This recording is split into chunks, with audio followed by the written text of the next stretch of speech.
In my planning for success, I mentioned that a year from now, in fact, immediately after the APLP, I will be teaching and sharing the things that I learned from the program to my graduate students. 5 years later, according to my college's succession plan, I will be leading my college in a higher capacity as the dean. And 10 years farther, I will be working towards my end goal, and that is to continue in the development of women leaders in the health professions education in the Asia Pacific region.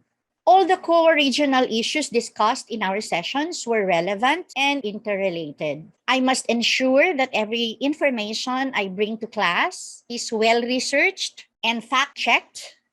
It is my responsibility to lead my students to legit sources of information, because any misinformation and disinformation from me will result to endless fake information. As a teacher, a researcher, and a woman leader, I must at all times consider where my students are coming from. It encouraged me to always consider their contexts so that I can give them the information they deserve, considering their needs and levels of understanding without labeling them as millennials or baby boomers or Gen Xers. And in my work as an educator leader, I must embrace that technology is a relevant and effective tool that I need, and to be able to lead my people. And in other words, to be able to embrace this, what they call the era of the new possible, the integration of technology with knowledge, technology with content, and technology with the pedagogy of teaching without sacrificing the humanness of the teaching learning process.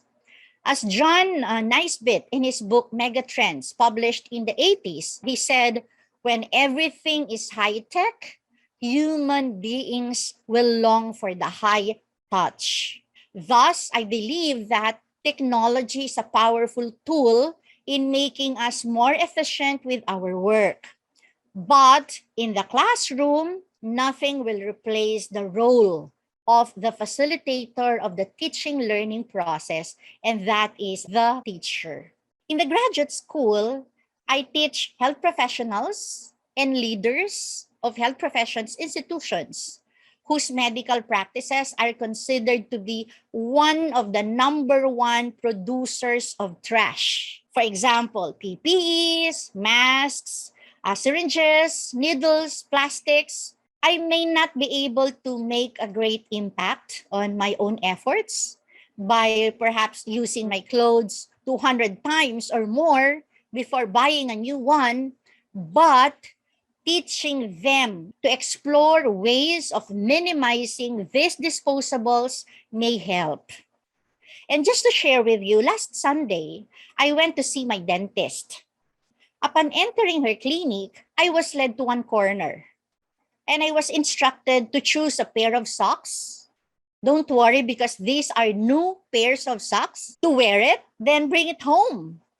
So I think she saw the amazement on my face, and she further explained that it is her own little way of helping the environment. I was like, wow, it's so impressive. This is exactly what we discussed with Hira in our previous session. Instead of using the disposable plastic pair of slippers, the pair of socks is a replacement.